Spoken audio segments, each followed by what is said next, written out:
What is happening, football fans? Tyler Terrence along with Devin Kerr here in the Concacaf studios. Thank you for tuning in to the Scotiabank Concacaf Champions League show every Monday and Friday at 5 p.m. Eastern Time, also available on Anchor and Spotify. Hope you enjoyed the Super Bowl, a terrific halftime show, great game. Congratulations to the Chiefs. Devin Kerr, how was your weekend, my friend? It was good. Yeah? Not great. Just good. It wasn't like the birthday weekend, but it was good. Okay. I still think that, and you guys stay with me on this one, I still think that Monday, the day after the Super Bowl, we come to work. Yeah. But everybody else can stay National home. holiday. Yeah, stay home. It needs to be. Watch us as we watch them watching us. It's people helping people. You work together. Something like that, working together. And the matchup that we're going to be featuring this time around, and again, remember, every single game when tournament time comes can be caught on the Fox Sports family of networks, and it's going to be Atlanta United and Motagua. Motagua, of course, have made it to back-to-back Scotiabank Concacaf League finals following the two Costa Rican outfits in Herediano and Saprissa, respectively. Atlanta United, of course, under the tutelage of Frank de Boer after Tata Martino takes the Mexican national team job. They were able to win the U.S. Open Cup. That's how they qualify. One-time MLS Cup champion in 2018. They, of course, fell to Monterrey last year, who would go on to win it. Motagua, meanwhile, they're one of the Honduran giants, along with Olympia, 17-time domestic champions, as well as one-time Honduran Cup. Roberto Moreira, he can sort of get lost sometimes, and he has got lost as of late. Although, however, in domestic league play, he's been really, really good. It was Juan Pablo Montes, however, and Marcelo Pereira, who were the leading goal scorers in CONCACAF League for Motagua.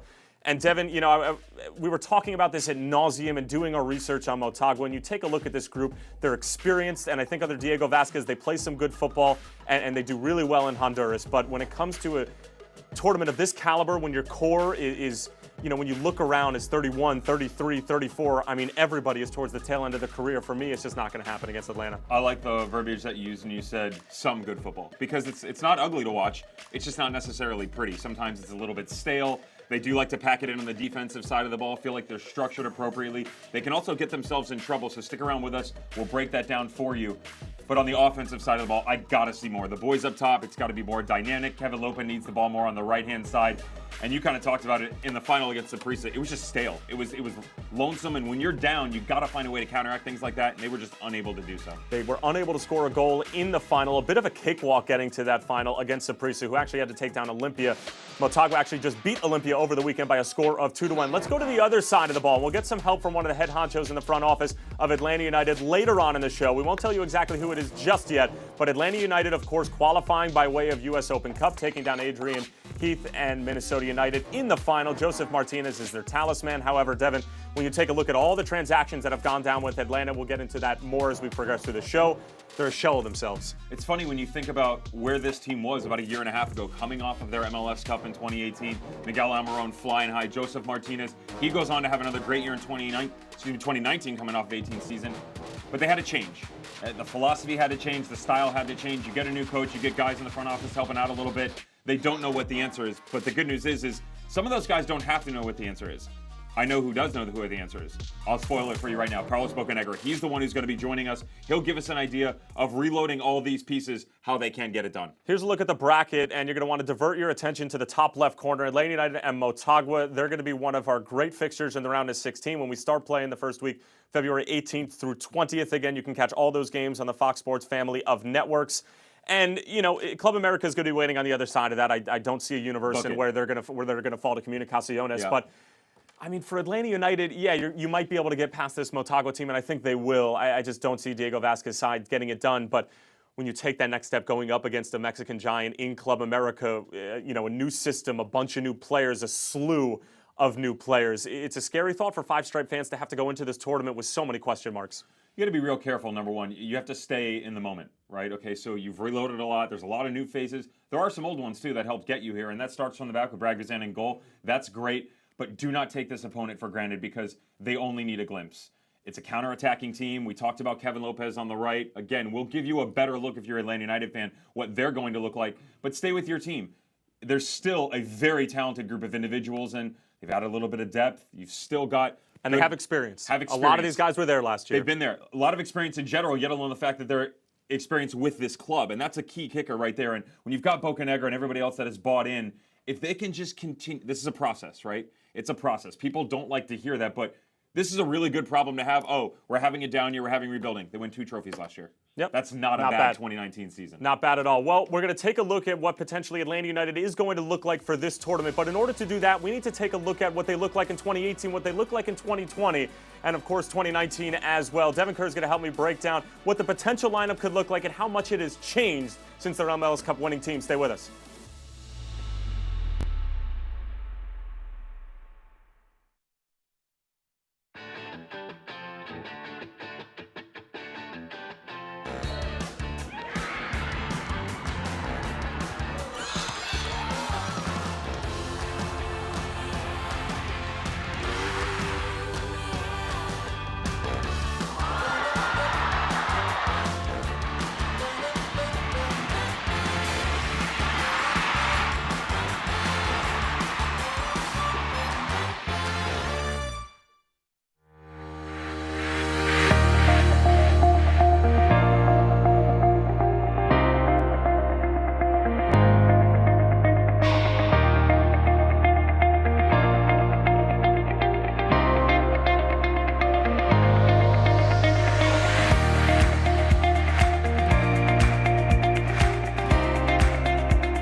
Welcome back into the Concacaf studios and to the SCCL show. Tyler Terrence along with Devin Kerr. You know what I just realized I didn't mention before? We're officially in the month of February, which means we are officially in the month of CONCACAF Champions League fever, which is just astounding in itself. Yeah, something like that. You're really good at math. Thank you. Appreciate that. Yeah, here we go. All right. So we're going to dive deep into this Atlanta United team and to truly understand how much has gone on and how much change that this side has undertaken. I think, Devin, we need to go into our CONCACAF Champions League DeLorean and just go back in time. This is kind of what we talked about, what this looked like in 18. Now, remember, it was very much a 5-ish type system that was part of what Tata Martino wanted to bring in here. Darlington Nagbe, always the mainstay in the middle. But the wingbacks were more defensive-minded. You know, when you started to make that transition in 19, when it's going to be in 20, you start to push the envelope a little bit. Gressel started to play a bit role. That was in the interior. You and I agree that that was out of necessity. They didn't necessarily want to do that, but they didn't have the personnel. Let's jump forward to 2019. And what does that look like going forward now? So the boys up top, you have a little fun. Merrim on the left, Gressel on the right. Almiron leaves. So that was the key question. Who's going to be the playmaker? Who's going to stretch the field? They bring in P.T. Martinez. Excellent compliment. I would still like to see some more statistics put up by him. Think he can hit the back of the net a bit more. Darlington Nagbe. That's going to be one of the key pieces that's going to leave. But you also pick up Miles Robinson, and he is phenomenal on that back three. Escobar on the right. LGP. That's the last time you're going to see him on the screen as well because Gonzalez Perez is gone. Let's jump into 2020. Now, this is theologically what it should look like. They're probably going to stay in the 3-5-2. If this starts to evolve into a 4, don't be surprised. They're probably going to try it again. But right now, the current status of the club, they're going to stay where they're at. Meza comes in. He comes into the left back position. Brooks Lennon, he was lost in translation to RSL. They tossed him around a lot. He's going to go to the right wing back. Edgar Castillo, you know, a guy who experienced with Monterrey and coming up from Revolution. They put him on the left. The left-sided wing-back position where Justin Merrim was is the key question mark for me. Is it Jake Mulroney? Is it Castillo? They still have George Bello, who they're trying to bring along. Hopefully, they can keep him healthy. Hyndman, they get off a loan. They sign him to a first-team deal. He stays. Now he's on an Atlanta United roster full-time. Remeni sits in the 6. Again, this is what we think it will be, but these pieces will change, and they are deeper than years past. And there's a possibility they could go back to a 4-back, and we don't know. And because so many pieces have moved around, that is a possibility. Let me ask you this, a double-barreled question. Who are they going to miss the most? Who do you need to see the most out of it in terms of new acquisitions? Well, I think that's the thing with the new acquisitions is they're not necessarily going to jump into the 11. You take a look at the three at the bottom, Lennon, Meza, and Hyndman. Those three are going to jump in right away. Now, the left side is kind of a work in progress, but Anton Walks, you saw him in 2017. He's back again. Edgar Castillo comes in. Adam John. That is a very different look than what you saw from the number 2 striker in years past for Atlanta United. It gives them other options. He does not carry a massive amount of pace, but the good news is he's coming from a system from Phoenix Rising that did. They started to push the envelope a lot, so he's going to be used to guys. Very smart soccer player. Ball out in front of him. He's got a high IQ Stanford player. They just announced this, Matthias Rossetto coming over. That's a pickup for them, a very versatile player. They can use him on the wing. They can move him inside, play an 8-type role. It's not necessarily an 11 that jumps off as much as we've seen in years past. I can give you that right now. However, one of the things that they were missing the most in years past was what? Depth. The 11, 12, 13 looked really nice. But beyond that, you couldn't reach deep into your pockets to get some assistance. You no longer have to worry about that anymore. You can stretch this team 16, 17, 18 players deep, and that brings up the competition level as well. When you're fighting for not just a roster spot, but now these guys are going to push themselves to break into the 11 and try and move the envelope a bit more, that's when it starts to get Raises higher. Everybody level. goes up. Yeah. The game comes. One other thing that you got to think about here. When you look at all the boys, the brain trust, obviously we know Frank de Boer's on the sideline. Orlando Trustful, a lot of respect for him. They lose someone. Bob de Klerk's still there. Rob Valentino's still there. Aaron Hyde. A lot of people don't know that name. That was their goalkeeping coach. He's actually with the men's national team now. Good on him. But Aaron Hyde was an instrumental piece. Aaron Hyde was in charge of all the defensive set pieces. When he's gone, someone's got to fulfill that role. Easier said than done. It's really easy to say, okay, I'll take care of all the set pieces.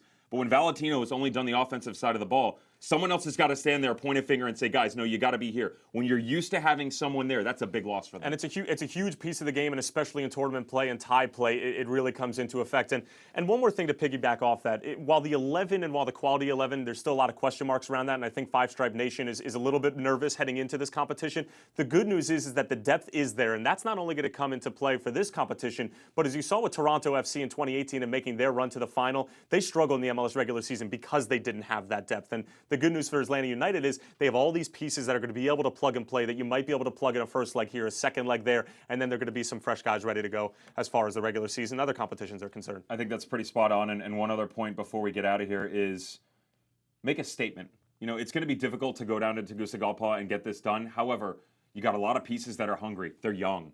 They're ready to go. We talked about a guy like Brooks Lennon. I don't necessarily know if I agree with this from some of the stuff coming out of preseason. Julian Gressel was a massive loss. I still think he's their biggest loss. But they feel like Brooks Lennon can step right in there and not miss a beat. I don't know if I feel the same way. They're very different. But he's very talented. Yeah. And a guy that he got pushed up top. He played the right back position. He played in the wing back. There were so many moving parts at RSL. He didn't necessarily have an identity. You're going to get one now. And you're going to get one in a system that is maybe evolving a little bit, but there's so much emotion and passion, and it's so offensively minded. Establishing that confidence this early in a tournament and in a season can prove worldly wonders for a team like this. But we can speculate and banter all we want. Why not hear from somebody who's really in charge, and none other than Sporting Director and VP of Atlanta United, Carlos Bocanegra, who's going to join us on the SCCL show when we come back from the break to break down everything, all the new looks, priorities, and what exactly Atlanta United is going to look like moving forward. Don't go anywhere.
football. We could say that for us, Pour nous, por uns, Para nosotros, on this side of the world, football is our life, the game of our lives. Football always comes first. We all come from different cultures, but football unites us. sind wir zusammen, nos une. One region, one voice. Una voz. One voice. une voix. If we listen closely, we are born ready to shout. And from there, we start to play with intensity until the last minute. Faced with obstacles, we work through them. We will improve day by day, always forward, making football better everywhere, every match. Our passion is so strong that it breaks down borders, even those that are hard to knock down, for all of us to reach our dreams. We are the region where the game comes first, bringing the game closer to our fans, and decisions are always made for the good of the sport. We raise our level every day, making football better everywhere, every match. We will put all our teams in position to win. In our region, Nuestra región. Notre région. Nuestra región. everyone gets to play, connected and respected.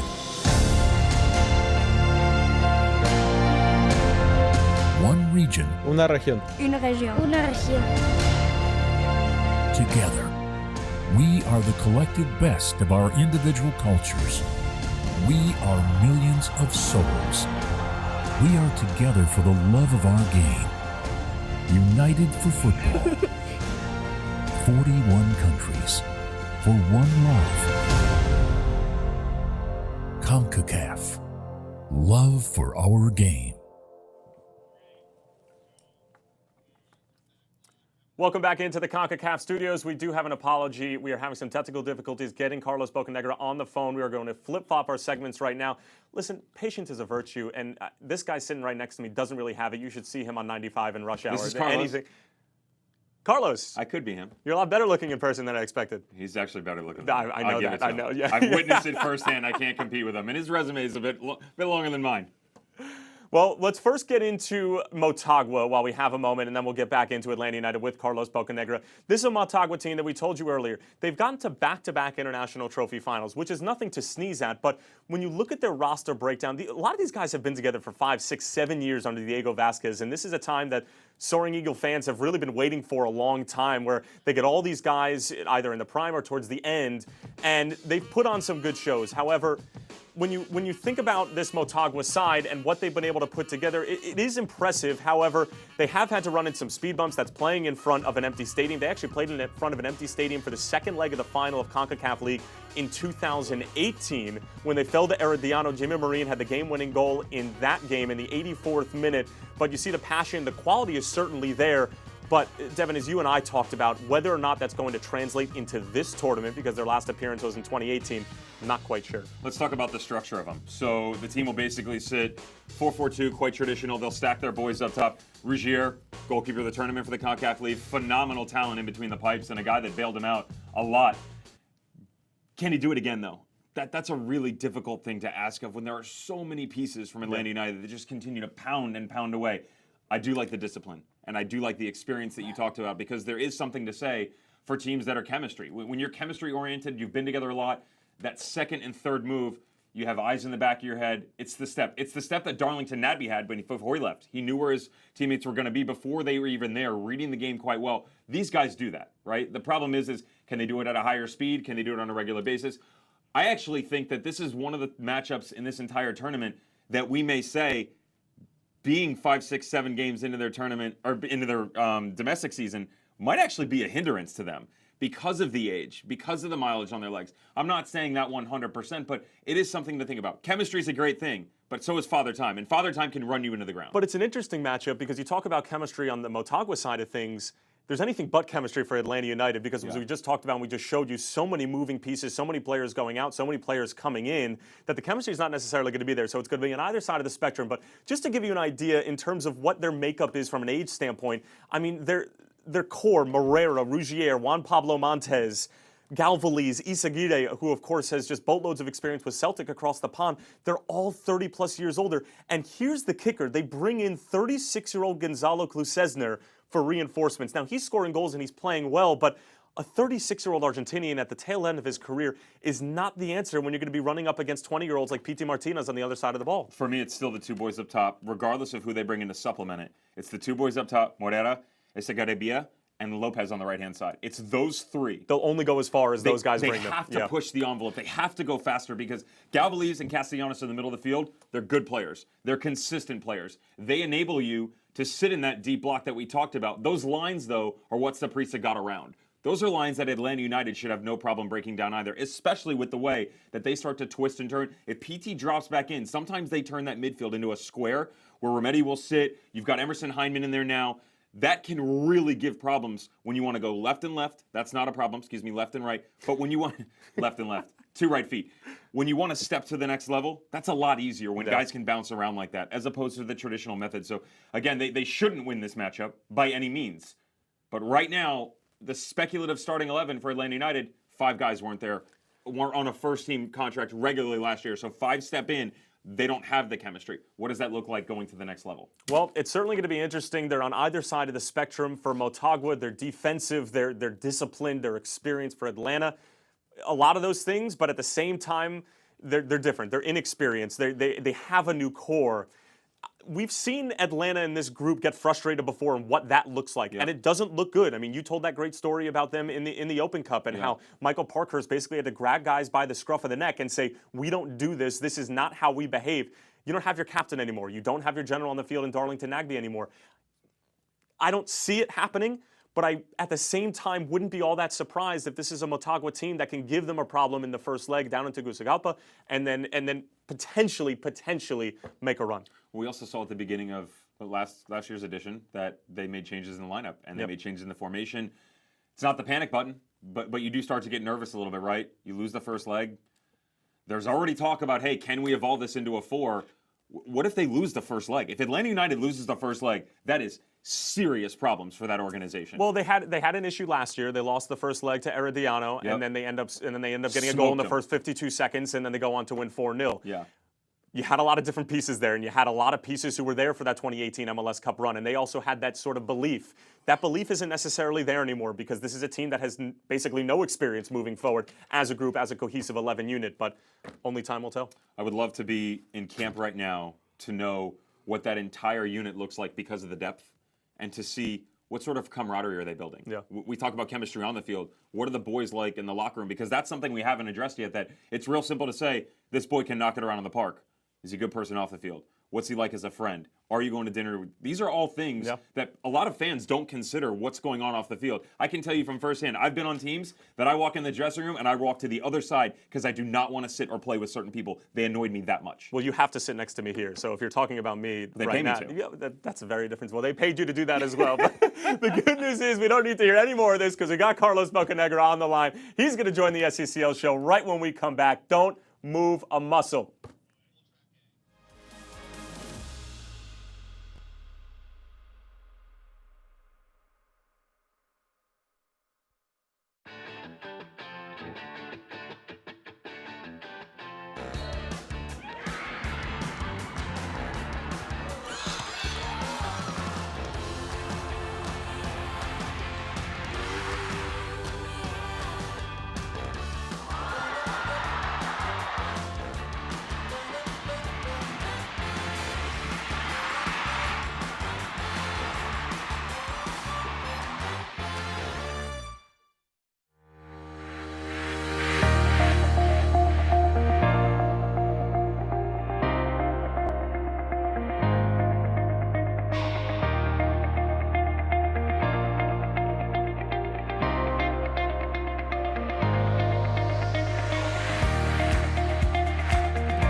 Welcome back into the Concacaf studios. Tyler Terrence along with Devin Kerr. And we finally have our man on the phone, and it is none other than Sporting Director and VP of Atlanta United, Carlos Bocanegra. Carlos, how are you today? Thank you so much for taking the time.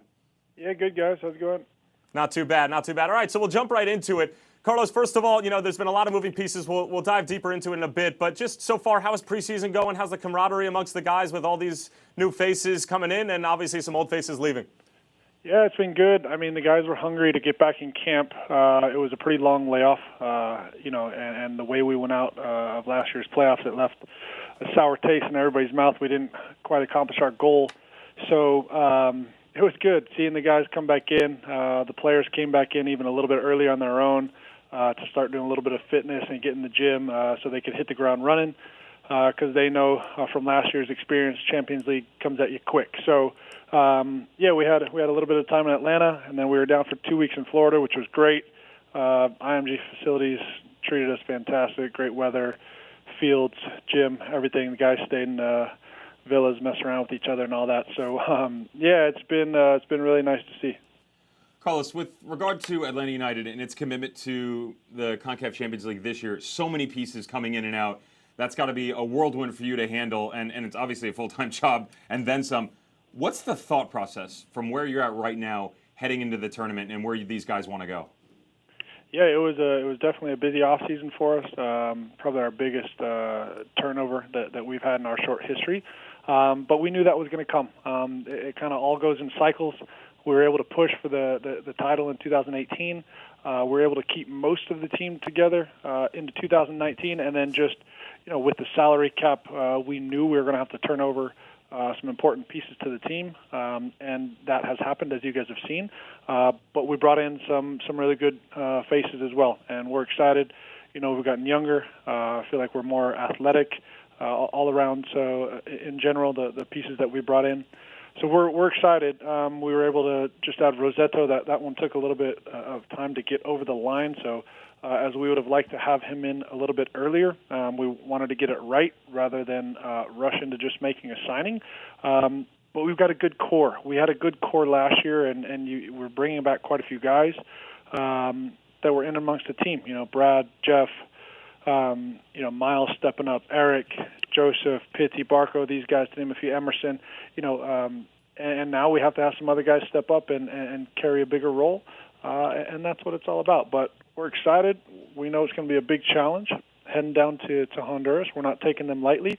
We kind of took it in the pants last year, first game in Costa Rica away, so we can't be surprised. But we're going down to Mexico here to Guadalajara in a week or so to try and emulate a trip kind of to Central America per se to get the guys ready for the Champions League experience. So we're looking forward to it, and it's a big part of our season. Carlos, you mentioned how this has been the biggest offseason for Atlanta United in their young history so far. I know this is a tough tough question, almost asking a parent who's their favorite child, but what was the toughest decision that you had to make in this offseason? No, to be honest, they were all tough. Like I said, we were able to keep the group together for 3 years, and we always knew we were going to have to make some changes in the evolution. And you guys know, in world football, that's just whether you have a salary cap or not. Players come in and they do well and they move along. So we weren't surprised about that. It's something that all the guys, we enjoyed them, just all fantastic guys. They did well for the club, helped us win a title. So none of those are easy, but it's just part of the business. You've got to move on, and those players, they understand, and they're a part of it, and our team understands as well. So, but yeah, we've got to look forward, and we are excited about the new additions that we've made. With all those pieces that have been coming in and going out, especially some of the guys going out, if I'm an Atlanta United fan at home, am I going to see something different? Does the tactical evolution affect one spot on the field specifically? What are these guys going to look like come that first matchup? I don't think so. If you and our games weren't streamed, I think only one was streamed in preseason. But look, we're building off last year. You've got a coach and his staff now, and a majority of the players that were there. We can play 3 in the back, we can play 4 in the back, and we want to have that flexibility. And when we're building the team and talking about that, we bring in players that our profile for a right back or a right wing back is pretty much the same thing. So we want to have that tactical flexibility. And then, it's our job to give Frank selection headaches and put a competitive roster together where, he has to make tough choices, and that breeds competition. But, that's what it's about these days. And, it's an interesting thing. I remember when I was playing a long time ago, you come out of college and you have a better chance to kind of get in the team and make an impression. Nowadays, you've got, $700 million players sitting on the bench or first guy off the bench, and that's just how competitive the teams are, and that's how things are being built these days. So, I don't think you're going to see anything different. We want to be high intensity, high flying, scoring goals, attack minded. And then we evolve that we're smart, and when we get into the playoffs, we can win those tough games as well. So I don't think you're going to see any major overhauls. The philosophy is the same of the club, and we try to go out and put that style of play on the field. Carlos, you mentioned how this club was anticipating that this time was coming, that you were going to have this big overhaul. And you guys, from a transaction standpoint, whether it was Miguel Almiron and now, of course, this offseason, getting players and selling players for 6-7 figures, I mean, it's a big deal, and you're paving the way. And, for MLS teams, whether it's salary cap or not, to be having this much movement, it's a really good step. How important is this competition and really just 2020 in general, being able to put that product back onto the field and continuing to see that success from the Five Stripes even after the major overhaul? Yeah, and look, I think maybe I probably said as well, the major overhaul. I'm not sure it's a major overhaul, but we've had to move some important pieces, that's for sure. But we still have a really good group of players. We're really excited with the players that we had already. But, look, you've got to get these guys in. You've got to get them gelling together. Like I said, I've been really impressed with the group in preseason, building game by game. We've had some real competitive games, physical games out there, mentally preparing these guys, and they've hung in there. And, it was a real chippy game against the Swedish team that we played. The guys fought through it. Physically, mentally, they did a great job. A couple things broke down technically because they're still only the third game of the season, but that's the real challenge for us going into Champions League. It's how do you get these quality games in preseason and build your team up for arguably the most important games of the season before you've even played a league game. And it's so difficult to play against these teams that are, they have a few league games under their belts. They get a few kinks out of, it's not a knockout game per se. It's not a do or die. So they're able to work out a few kinks, and that's a big challenge for all the MLS teams at the moment going into these CONCACAF games. Let's talk about those kinks. And you already made reference to the opening match last year against Herediano, how you guys kind of struggled a little bit, but you did recover, and you recovered nicely, ended up losing to eventual champions Monterrey. You also referenced the trip to Guadalajara. What have you guys really taken from your first edition and implemented it this year that you learned from in last year's tournament?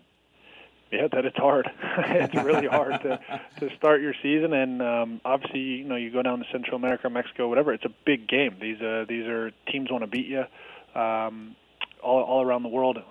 Anyway, so you have to learn that you've got to be savvy. Maybe sometimes you don't get the fouls that you think you should have. The playing conditions are a little bit different. The facilities are a little bit different. The travel's a little bit different.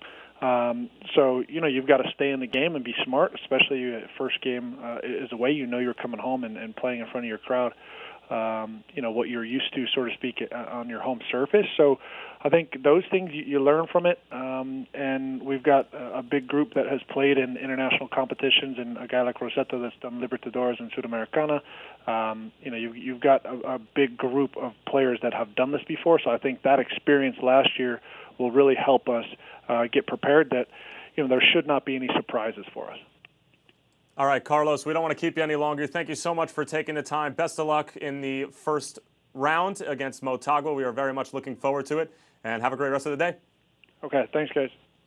There goes Carlos Bocanegra, the sporting director and vice president of Atlanta United. That's going to do it for this edition of Scotiabank Concacaf Champions League show. It's a fun one. Another fun one. Another one in the books. Getting closer and closer. He's impressive. Yeah. He's very well spoken. He knows what he's talking about. Not that I'm surprised, but it's interesting to me that it was almost like that was rehearsed. Yeah. Like he knew exactly what he wanted to say, and that kind of gives you an idea of the calculation behind the scenes that they put into it. I actually read a really interesting article. It was a Q&A with Arthur Blank in The Athletic, and they addressed him specifically and said, why have you been so successful? So much so that Don Garber actually asked him to speak to some of the owners and say, why have you been able to do this? And he said, listen, I don't want to sound too cocky, but everyone can do it. And he kind of broke everything down. But in order to do that, you got to have the right pieces in place. And that's one of the biggest ones right there. Carlos Bocanegra leading from the top down. If you can get that guy at the front of the ship to steer it appropriately, washing the decks, doing all the dirty work, which they've done, sky's the limit. Scariest part is Carlos Bocanegra is only 40 years old. Hasn't exactly been doing this all that long since he's finished up his playing career, which was an outstanding one at that. But remember to tune into the SCCL show every single Monday and Friday, 5 p.m. Eastern Time. We're also available on podcast, on Spotify, and Anchor. And, of course, remember, you can catch every single game, including Motagua and Atlanta United, which is going to take place on February 18th on the Fox Sports family of networks. Until Friday at 5 p.m. Eastern Time, have a terrific rest of the week. And, of course, we have our 90 and 60. It is going to be none other than the absolute whooping that Kai Independiente put on Toronto FC from last year. You're not going to want to miss it. I spoiled it again, but sorry.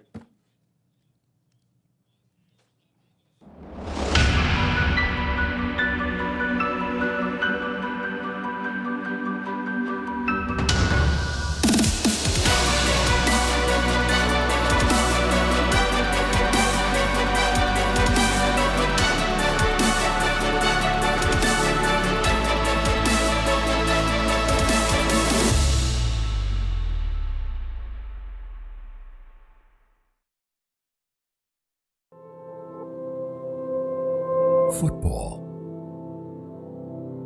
We could say that for us, Por nós. Por uns. Para nosotros. on this side of the world, football is our life, the game of our lives. Football always comes first. We all come from different cultures, but football unites us. Sind wir zusammen? Nos une. One region, one voice. Una voz. One voice. Une voix. If we listen closely, we are born ready to shout. And from there, we start to play with intensity until the last minute. Faced with obstacles, we work through them. We will improve day by day, always forward, making football better everywhere, every match. Our passion is so strong that it breaks down borders, even those that are hard to knock down, for all of us to reach our dreams.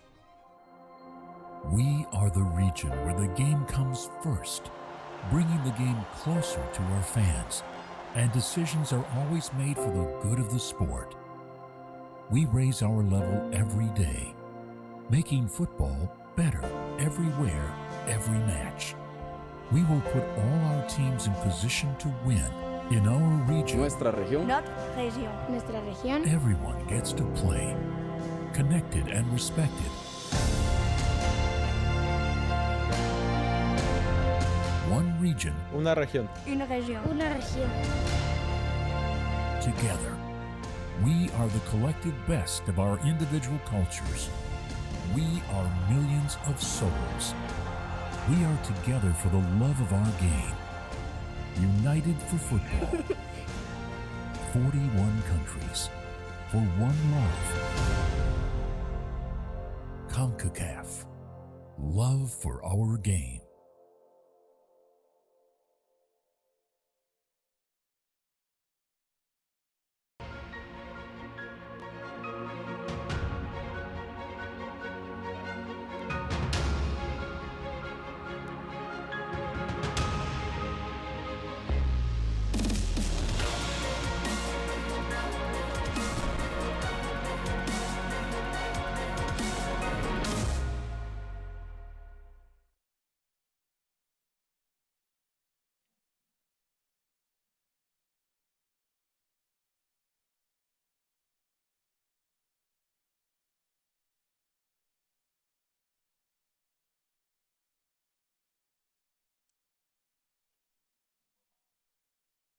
It's the most southern point of the 16 teams in the 2019 Scotiabank Concacaf Champions League.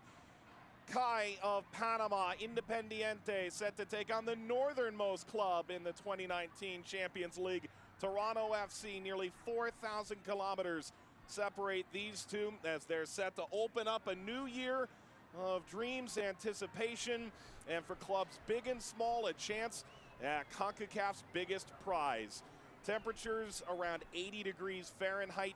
It's going to be drastically colder next Tuesday night when this match turns in the second leg to Ontario, Canada. But for now, it's humid and hot, and in a stadium that holds about 3,000 fans in La Chorrera, it is nearly filled to capacity for this opening round of 16 contest. And you'll find Toronto FC and Independiente in the upper right corner of the bracket, as they're matched up on the same quartile as Sporting Kansas City and Club Deportivo Toluca of Mexico, the only Liga MX and MLS matchup in this opening round. Hello everybody, Mike Watts with you for Club Atletico Independiente. This is a team that is hoping to carry the flag for Panama. They're the only Panamanian team in the tournament this year, and believe it or not, Panama has not only had greater success than in the past at a national team level, they've also done it at a club level of late, including against MLS and Mexican opposition, which gives this Independiente side that has won just one championship in its history and reaches its very first Champions League tournament a measure of hope here tonight. They're in great form in the Panamanian League, and they're hoping it carries over with great scores in Aguilar and Brownie, hoping that they can open their scoring account in international play for Independiente. For Toronto FC, everyone in CONCACAF seemingly watched as they fell in devastating penalties to Chivas. An incredible run, though, knocking off an MLS side and a couple of Mexican sides along the way, but no Vasquez, no Javinko, no Altidore, no Vanderweil. This is a wildly different team than the one last year that fell, but can Simon and Boyd and the surprise starter Griffin Dorsey make the difference? We'll find out for a TFC side that is currently essentially in their preseason, the Canadian champions in 2018. It's the Reds of Toronto and MLS set to take the field against the Panamanian side from LPF, CAI Independiente, in a stadium that is still filling up just 50 kilometers outside Panama City to the west. In Panama, for the first of 8 games this week in CONCACAF Champions League, beginning of a new tournament. Teams that perhaps have very different expectations just simply want to get off on the right foot tonight for varying reasons. Toronto tasting a new year with a very different lineup, and the CAI side that's never been here at all. Teams taking the field in Panama.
fireworks still igniting over the stadium in La Chorrera. Look at the starting lineup for the home side from Panama, Independiente, who are second in the Liga Panamania football, as they've got Ive, a key focal point, number 22, who did not start in their most recent league fixture. And to move into the starting 11 now, Juan Gonzalez and Gustavo Bolivar, both as well, moving into the starting lineup after sitting in the previous league fixture. They're in the black and gold tonight with white numbers. A side that is 6 unbeaten. Toronto FC, the beginning of their 2019 season.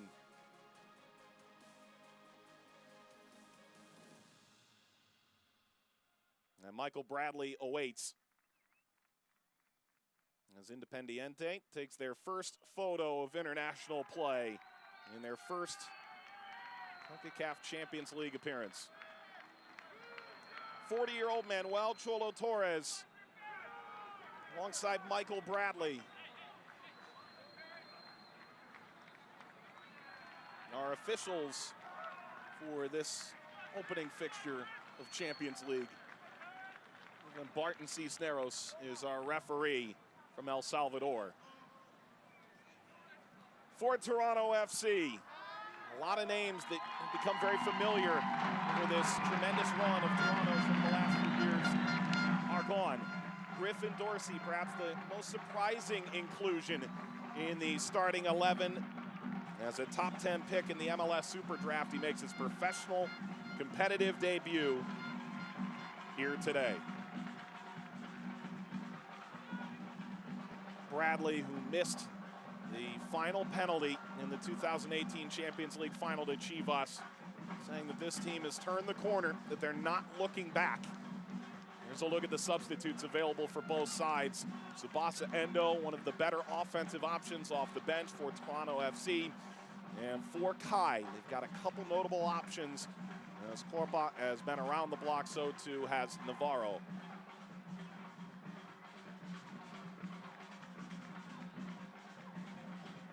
Well, Toronto FC made it to the final. They've gotten as close as any Major League Soccer club has gotten. They were the second Canadian side to reach the final.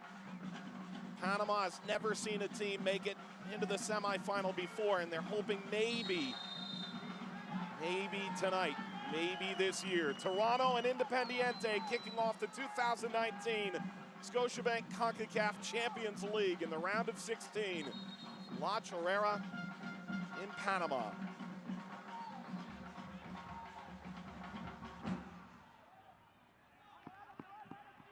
Off the head of Ayarza.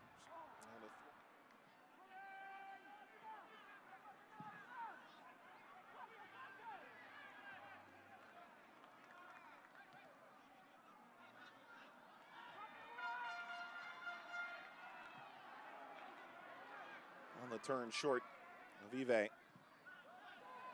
There's room here for Toronto, opening up play. Osorio, reigning Golden Boot winner in this tournament. Ball across for Boyd, flies all the way to Dorsey, who drops back and played to the top of the area. Osorio, another look. Osorio trying to keep it and finally lifted away. And Brownie stripped momentarily by Morgan. Cordoba.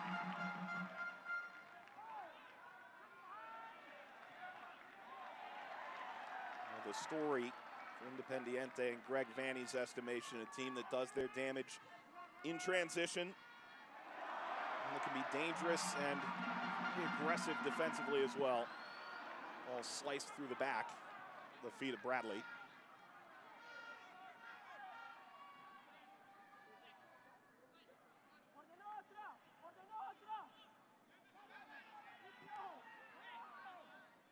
Alro. There's Griffin Dorsey, the number 6 pick. Back by Delgado. And shifting into gear, Dorsey, who's strong cutting in from the right-hand side. Delgado, Alro.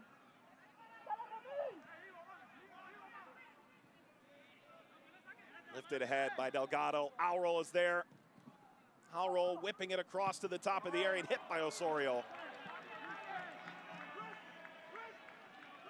Osorio, 4 goals for Greg Vanney's men in last year's competition, one that saw initially temperatures sub-zero in Colorado in the round of 16.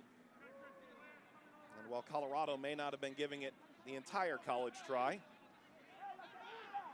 it looked like a difficult draw from the very beginning, and it only got worse as they went to Tigres 4-4. Club America passed through 4-2 and then fell in penalties to Chivas in the final.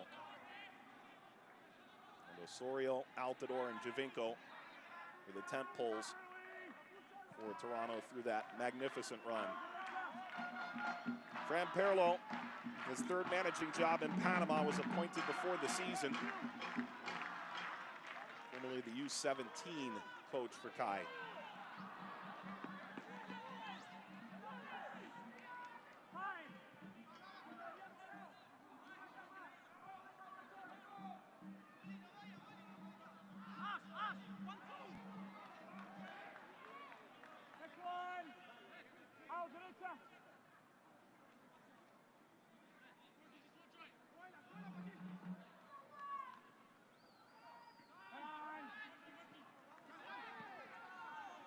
Mavinga, that's a real late challenge. And a yellow card. Studs from Gonzalez got a good piece of Mavinga.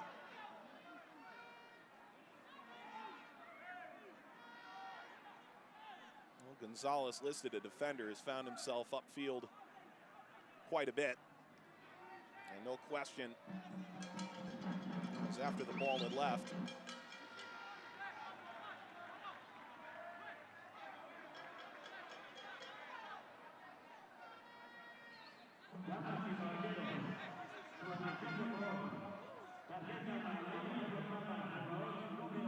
In the 6th minute, first booking of the tournament, could safely assume. Perhaps Saprissa Tigres. He has something in the book. Game at Estadio Ricardo Saprissa in Costa Rica. One of the 2 games ongoing now.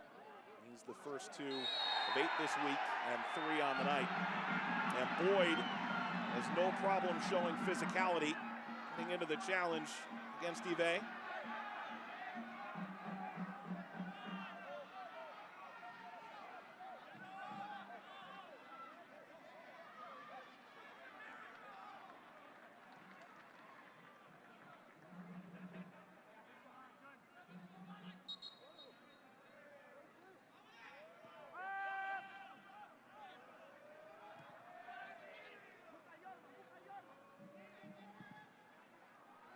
No card for that challenge. Mavinga with Brownie. Aguilar continued to give chase. Delgado and the ball spinning back into Independiente's possession. Brownie run into by Morgan.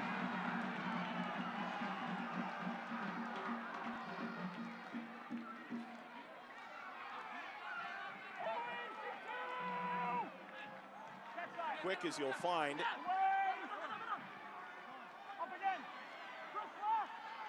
Brownie is going to be a real challenge tonight. Yves chested down, the turning shot is in! Independiente's got the first goal! Ayarza! 2 weeks after his debut for Independiente, and he's on the score sheet in perhaps the biggest game in club history.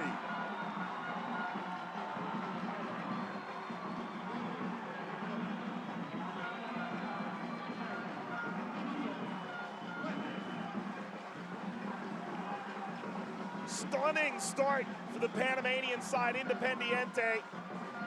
It just gets over Simon, and Mavinga was unable to keep out. The 26-year-old who does really well to stick this between the legs of Mavinga. What an explosive start for Independiente. A no-look finish into side netting. Brilliant.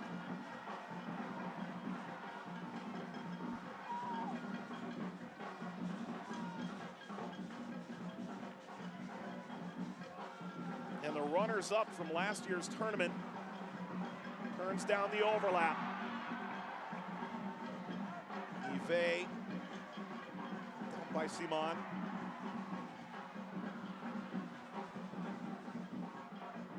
Bradley pushes ahead. And the foul with Boyd splaying out.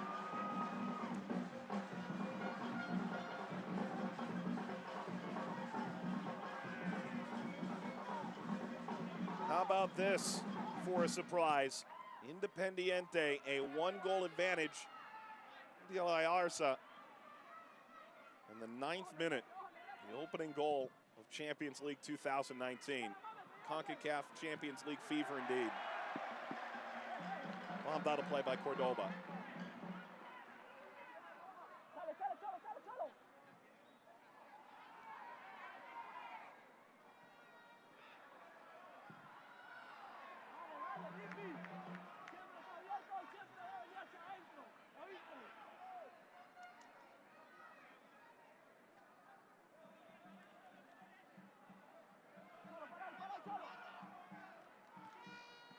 Osorio. 3 black jerseys around him. Boyd is peeling away. And now 2-on-2. A couple of dynamic offensive players. A bit too much air under it, but Aguilar turns. Went for goal off of Simon.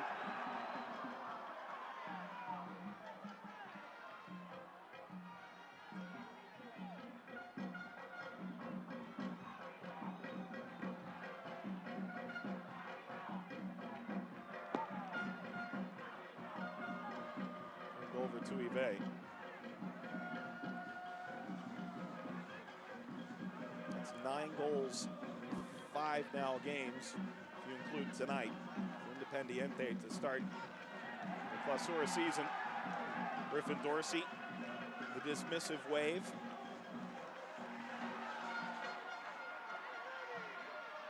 Brownie. Cordoba making a run in behind. Brownie around Borrell. The ball knocked across. Yves is there. Romish Yves off of Auro and kept in by Bono to avoid the corner.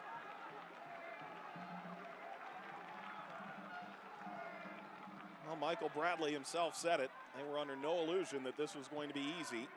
Foul, Bradley.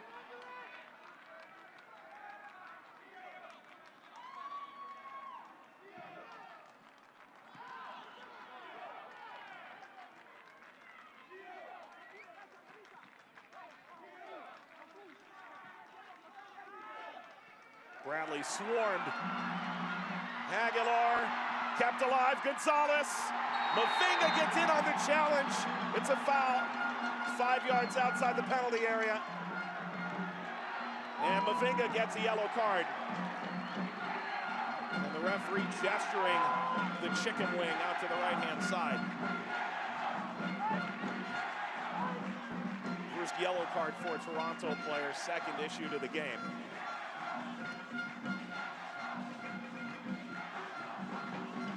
That was a clean challenge. You can argue Mavinga did really well to get the ball there too. The referee, by showing that arm up, indicated perhaps Mavinga throwing his flipper right into Gonzalez.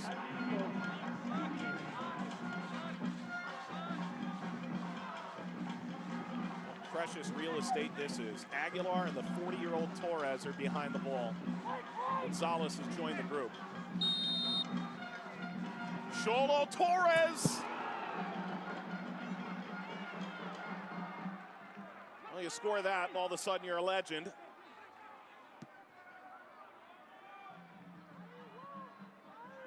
Torres, who's been playing in the Panamanian League going back to 1999 with Arabe Enito.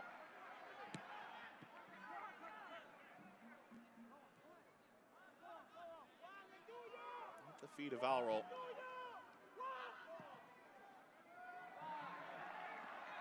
And put it between Morgan and Bradley. Lifted over the top, excellent ball. and smashed wide. Yves, who's got 5 goals in 21 games in the Panamanian League, could have made it 2. There is a bit of a lack of awareness right now from Toronto's central defense. And Simon did not track this run nearly well enough. Whether it falls on him or Auro, this stage looks to be a concern either way. And Perlo knew we're that close.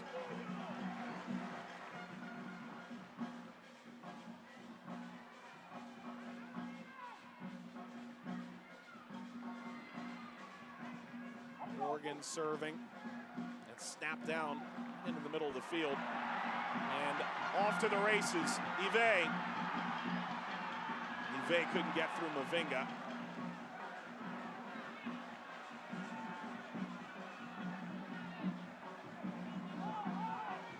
Delgado had a whale of a tournament last year.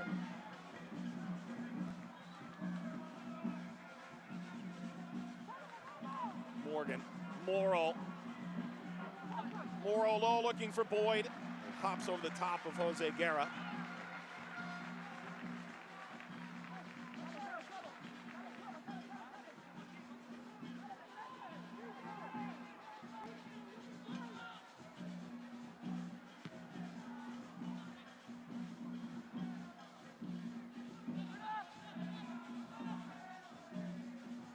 Mavinga.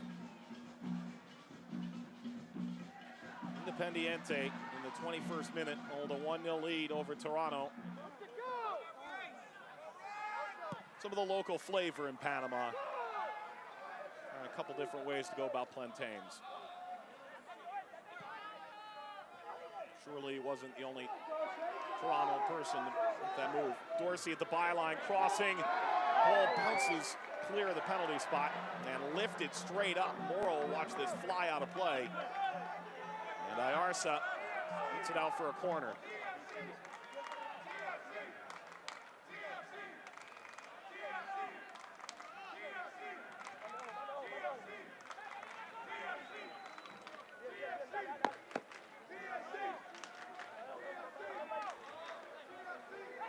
It's Bradley going short. Osorio returns. Osorio's there now. Simon, Bradley. Lost the top of the 18. Nobody home. And Aguilar controls for Independiente.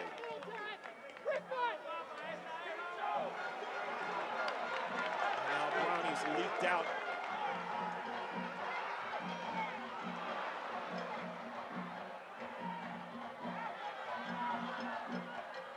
Levar backstopping. Gonzalez. Gonzalez sprints by Morgan, got the service up. Yves rising, Bono snatches it down, quickly distributes.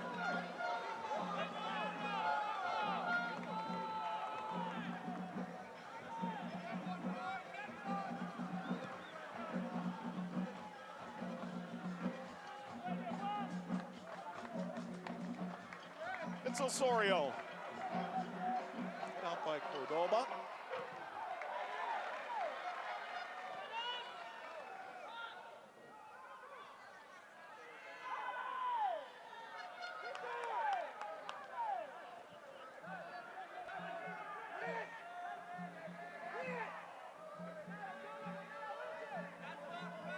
Simon.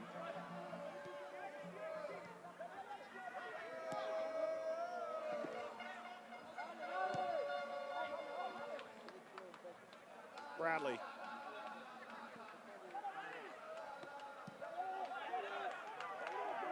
Dorsey.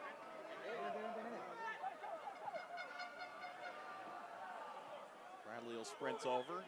Aguilar providing nominal pressure. And on the ground, played ahead, Boyd there, and coming out and grabbing it, Guerra.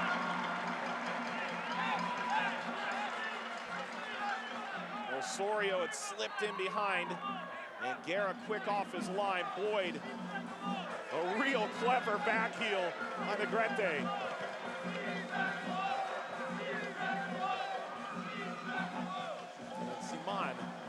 spear this backwards.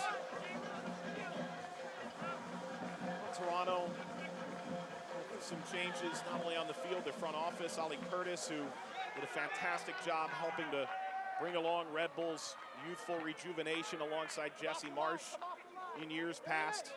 Had a big hand in New York Red Bulls too, which has provided some significant athletes along the way. Tim Bezbatchenko moving on to Columbus. Bezbatchenko and Vanny overseeing some of the best moments in Canadian club soccer's history at the helm of Toronto FC. As the Toronto substitutes are up and about.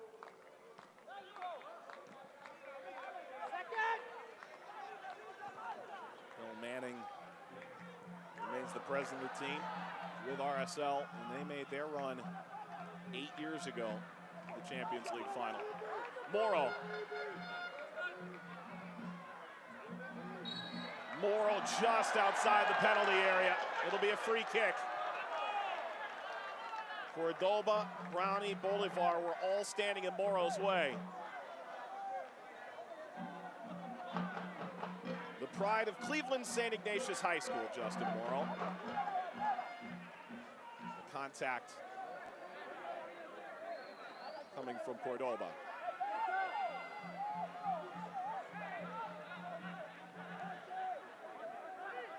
Well, Bradley's taking a corner. This is the first free kick. It comes just beyond the half-hour mark in Panama.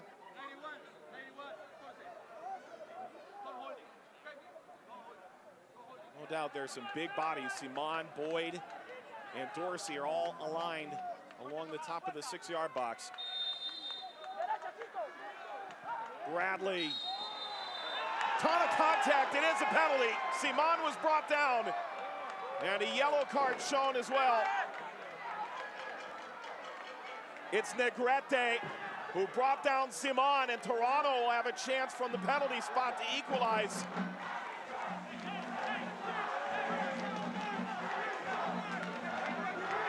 Damas y caballeros, su atención por favor. Tarjeta amarilla fue mostrada al jugador con el número 15, Gerardo Negrete, del equipo del Cádiz. Minuto 31. Somewhat discussed. There you see middle of your screen, 26 and 15 locked up.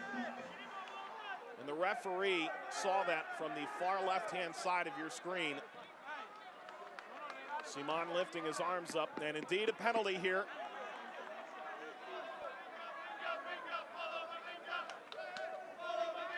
Perhaps there's some inkling of cosmic justice that's about to occur for Toronto. Potentially level this match from the penalty spot, given how things ended a year ago.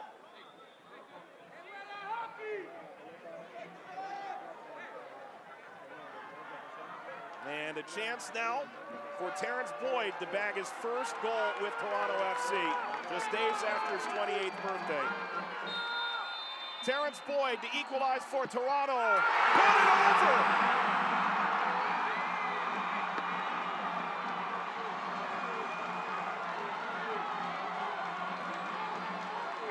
The flashbacks in Toronto must be spinning through supporters and players' heads alike.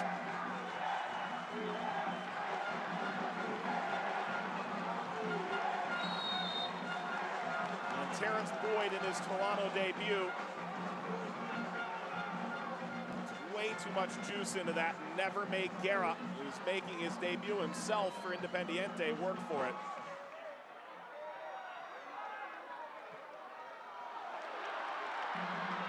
Independiente trying to catch Toronto. Gonzalez plays it across, brought down. Yves was offside.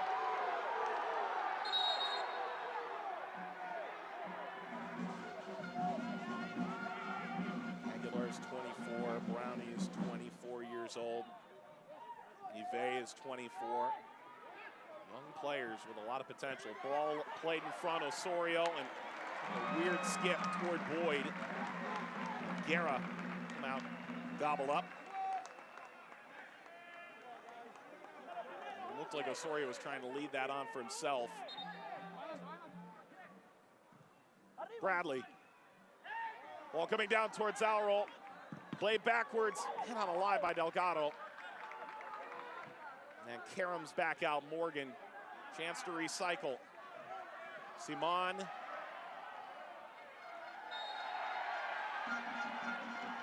And Simon gesturing back at the official.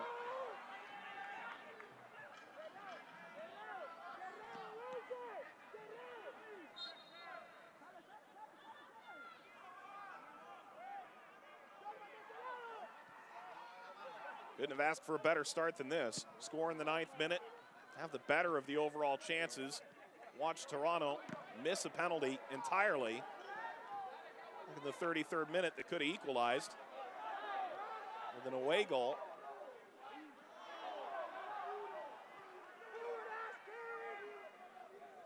Advantage played for Toronto. 1 minute of stoppage time. Can Toronto find an equalizer here before the half? Osorio pushed it outside. Morgan. Long run. Bradley corrals.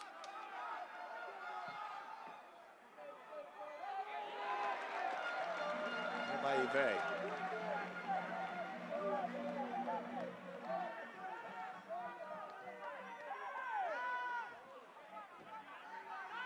Simon.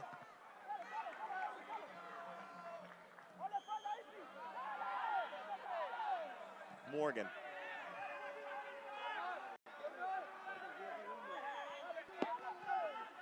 Final seconds. Delgado. Delgado trying to play that across in Boyd's direction. Aguilar couldn't clear the danger. Osorio. They'll let this attack finish out. And Morrill is stripped. And halftime has arrived. Well, Panama once again has proven in the Concacaf Champions League that football can stand up to some pressure, to say the least. They have not backed away. MLS side, Independiente, in their opening salvo in this tournament, in their history, after their first title over 30 years of existence. I've seen Ayarsa's goal in the 9th minute proved to be the difference. For Greg Vanney in Toronto, doesn't quite look preseason-ish. There were good moments, and they missed a penalty that could have leveled things. But there are certainly things to look at as they escape into the locker room and away from 80-degree heat and 70% humidity. While Perlo has perhaps his finest moment so far as the manager of this side. At halftime, Independiente 1, Toronto FC 0.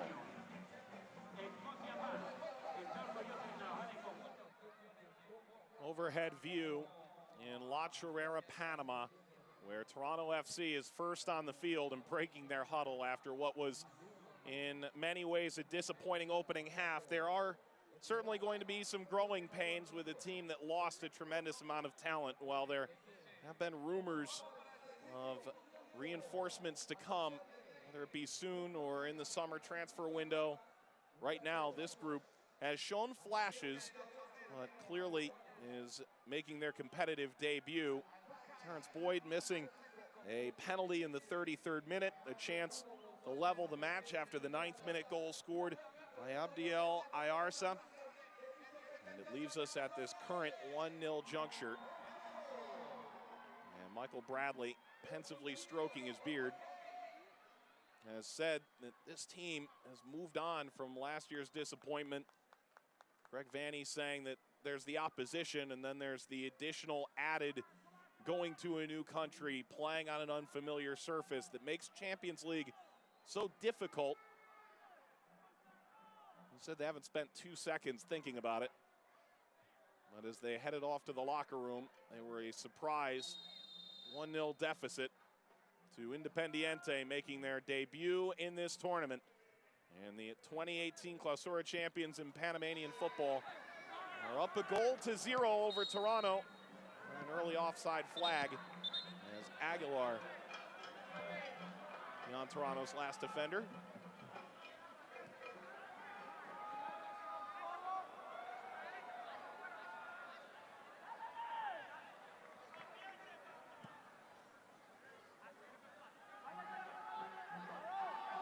Reportedly, Josie Altidore unavailable. He had ankle surgery in October.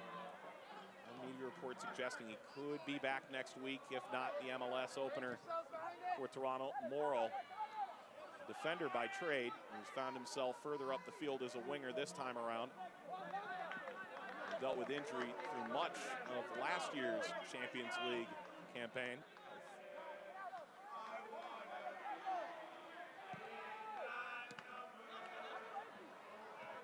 Delgado looking to get in behind Morrill. Brought down by Morgan. Tried to hit that off the half volley.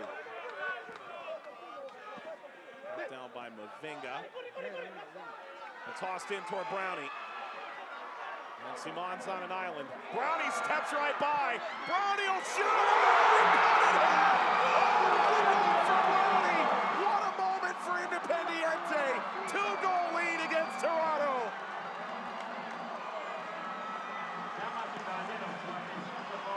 Unforgettable. And a reminder of the name on the back of that jersey. What a finish.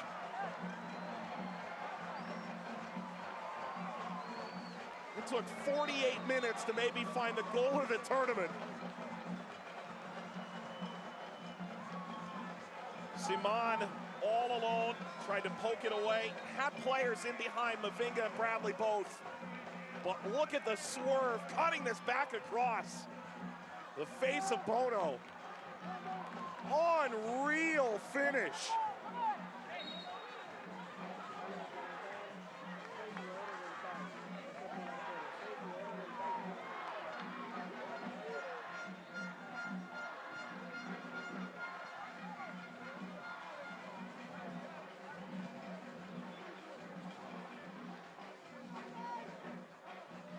Who knew that the fireworks on the right-hand side of this stadium that were erupting pregame for over a minute just be the start tonight.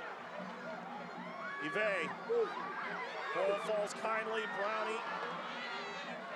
And Bradley.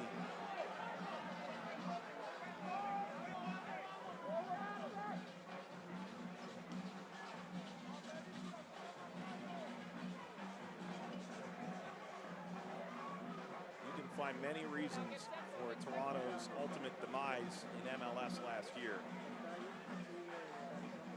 One look at the standings, and perhaps it was a bit surprising to see that they were closer in the end to Orlando, at the bottom of the Eastern table, than they were to Philadelphia for 6th.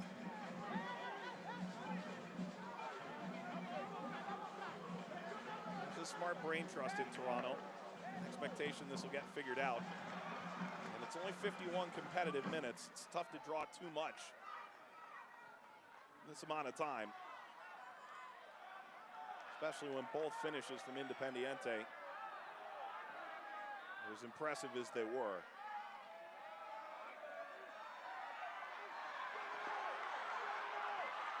Aguilar's throw. Aguilar to make it 3. Ball comes free. It's dreamland in La Chorrera.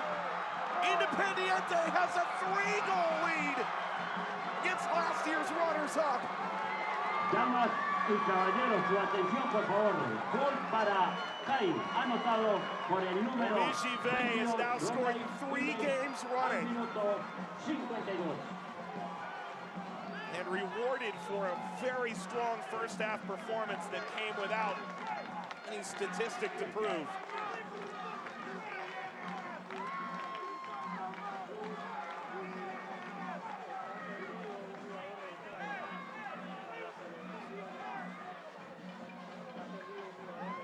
Gonzalez slipped it through first. Aguilar was there. Mavinga was able to clear it for a moment. Bono was coming. But make no mistake, Yve, who hadn't scored since September, has now scored in 3 straight games in all competitions. Aguilar, who had the ball knocked away by Mavinga to set up the open goal, is still down. You saw him hobble behind the net.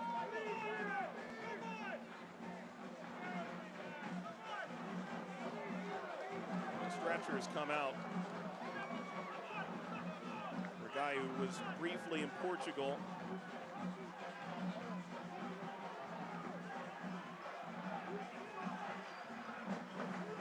And you see him hobble through the picture. Givet cashed in.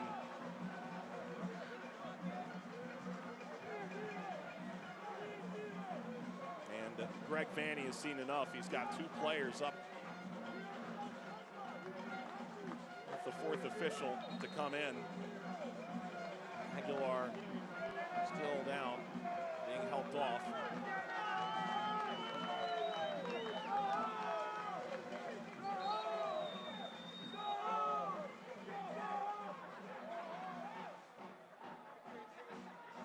Well, Independiente, without doubt, has put an absolute shock into the round of 16. This gets under the foot of Ashton Morgan.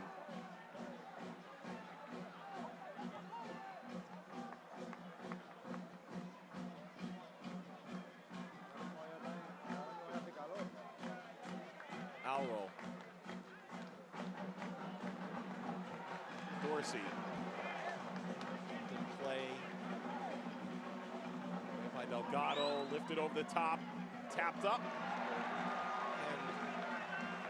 Off by Guerra in front of Boyd.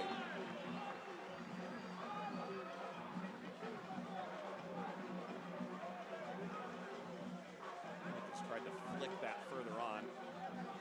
One off of Negrete.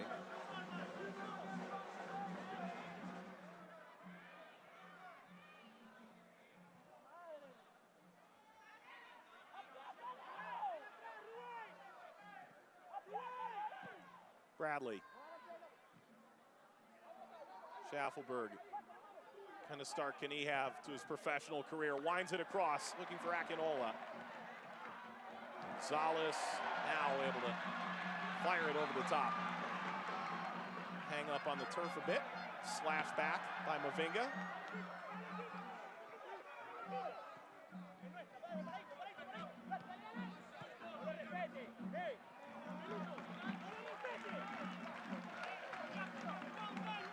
Greg Vanny toying formationally. Schaffelberg in his wake.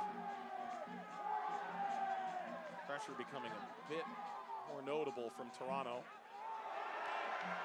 And a nice fake out. Ayarza. Is he onside? Morrow, no, he's not.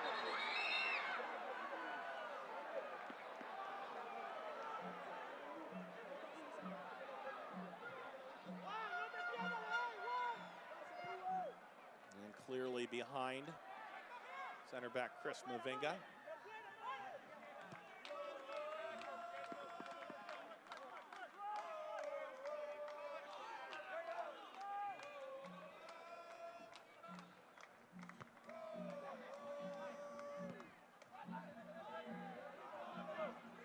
Torres, nobody in particular. Gonzalez came and Bono has to come 25 yards off his line. Contingent of 30-plus Toronto fans continue to get their voice heard. Schaffelberg, it's a good first touch. Cordoba nearby, and it is a foul that he's drawn.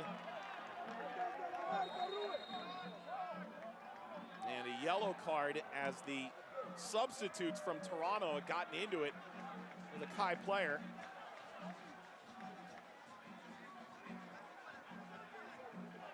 Ayarza.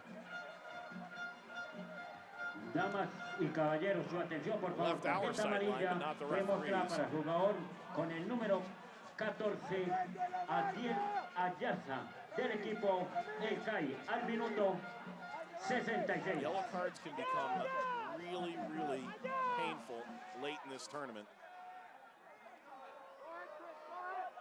Getting through 8 matches with 2 is no easy feat. To avoid suspension later. Bradley, a free kick in the 67th, make it Simon.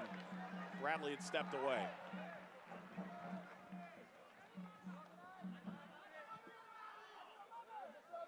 Simon heads down, Akinola a touch, and Torres not showing his age at all. sending that over the byline. Corner coming, Toronto.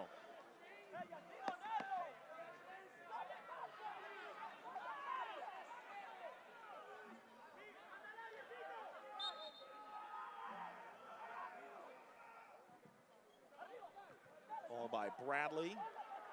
Steered as far as Auro.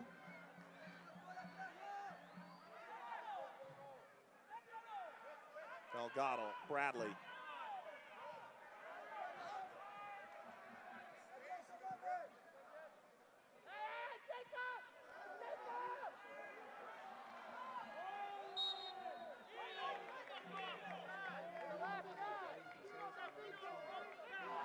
Referee wagging 2 fingers back.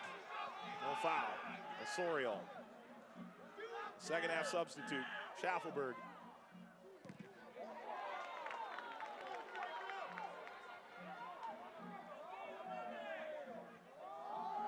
Schaffelberg refuses to be nutmegged here.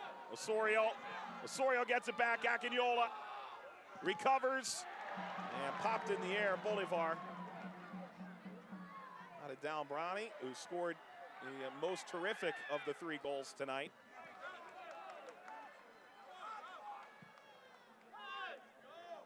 Simon, Schaffelberg, good first touch.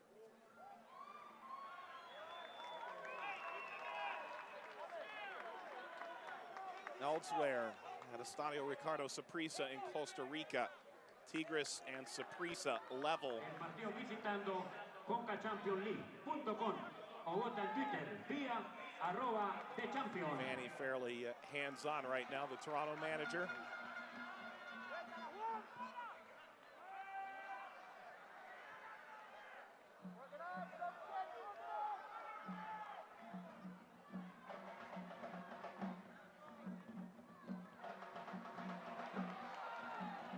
Oh, what a back heel. And a tug. Dorsey, decision for the referee. It'll be a yellow card. Yve had sprinted right down the heart of Toronto FC. And Dorsey tugs him down from behind. Yve for the back heel by Barrow. And Mavinga looks to be a stride behind, though he had a better line for a goal than perhaps a dribbling Yve would have. And Dorsey is in the book.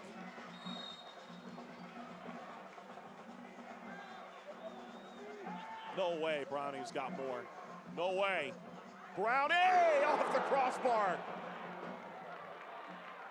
Appeal for a corner goes unheard.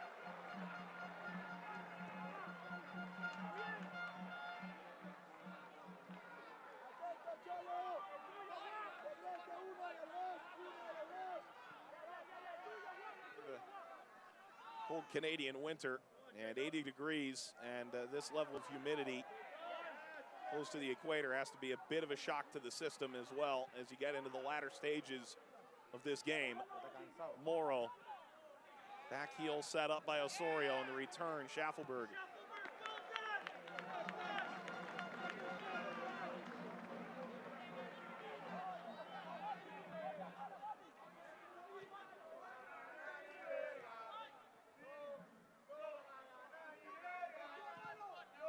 Schaffelberg, and Dorsey will palm that out of bounds, having already crossed the end line.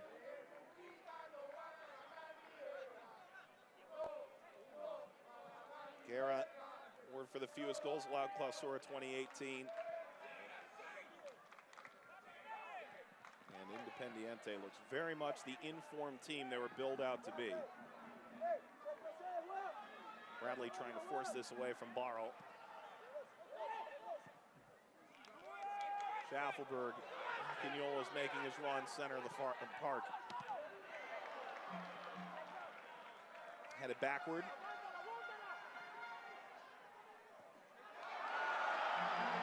Nice bit of work.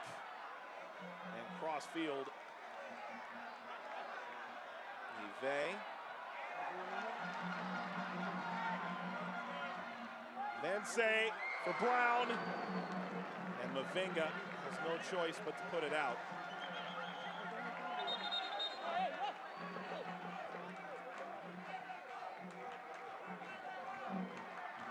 Jay Chapman is waiting to come in. And Mavinga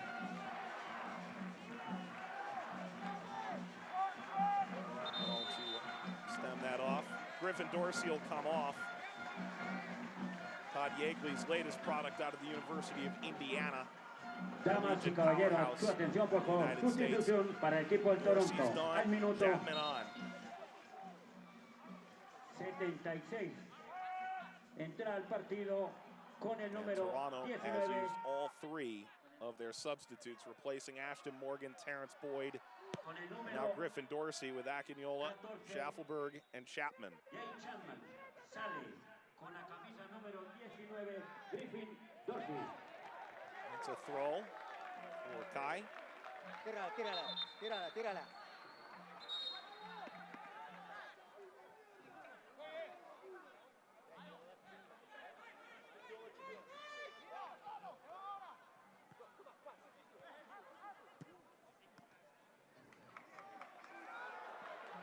3-0 to Independiente. Gonzalez. Oh, what a ball that is! And the finish from Ive is second.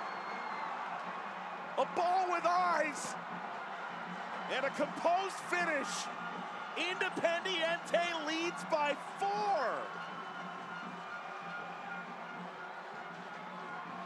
Damas y caballeros, su atención por favor. Gol para el CAI, anotado por el número 22, Rodney Ibey, al minuto 78.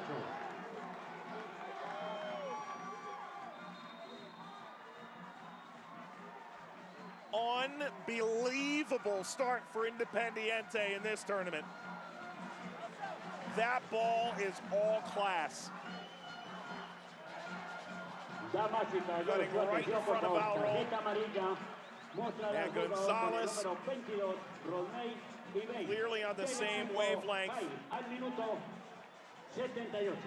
as Ive, who will happily take the yellow card for discarding his jersey after the fact.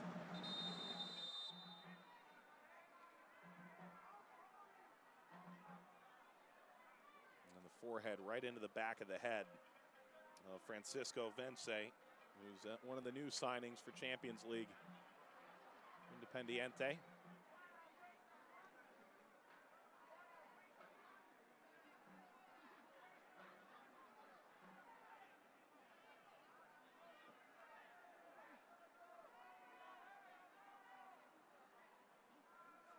Independiente is out of substitutes. They could finish out with 10. Anytime you take a knock to the head like that, one can't be too careful. And not that the scoreline should have anything to do with it, but if Vence isn't feeling quite right, hopefully that'll convince him to call it a night. Water bottle swiped away by the goalkeeper after the training staff had come on for both sides. Well, this is a historic night for all the right reasons for Independiente. A world-class goal and a 4 spot on a Toronto side that last year conceded 64 times after giving up just 37 the year prior.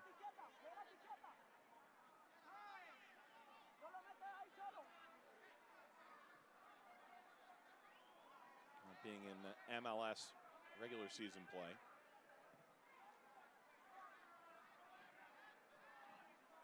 Osorio. Cordoba.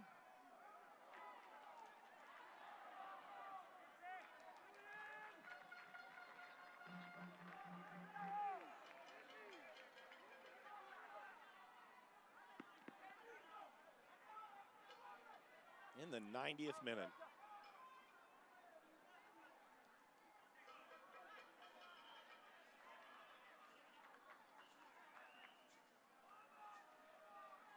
Incredible. Fran Perlo, the head coach and the technical director, came in December. This will be 7 unbeaten all competitions for Independiente.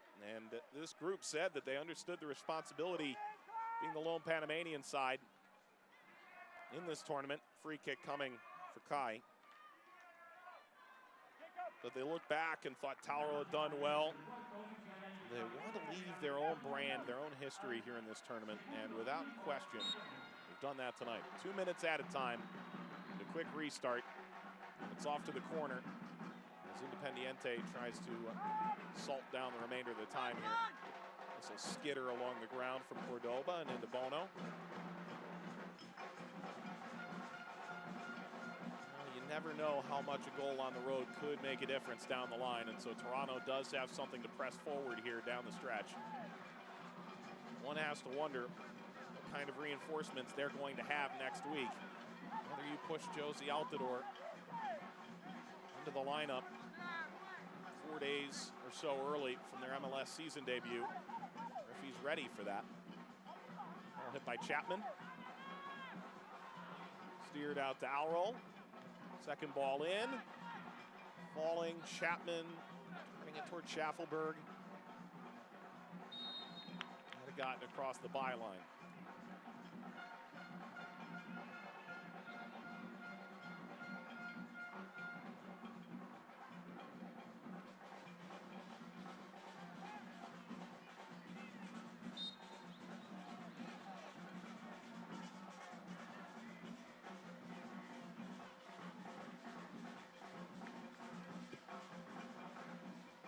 Half a minute to play.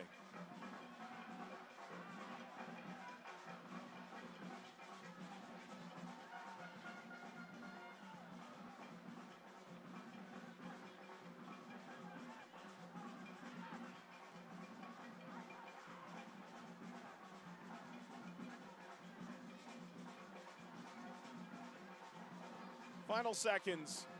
See if Toronto can't grab one. The referee is waving Bradley forward. Played long, Independiente. Incredible performance. One of the greatest performances in Panamanian international history. 4-0 over the reigning runners-up in Scotiabank Concacaf Champions League. Toronto absolutely crushed in La Chorrera. Ive scores twice to put 2 additional nails in the coffin, but Brownie with an all-world goal. And Ayarza, less than 2 weeks after his debut for Independiente, the lid lifter in this tournament.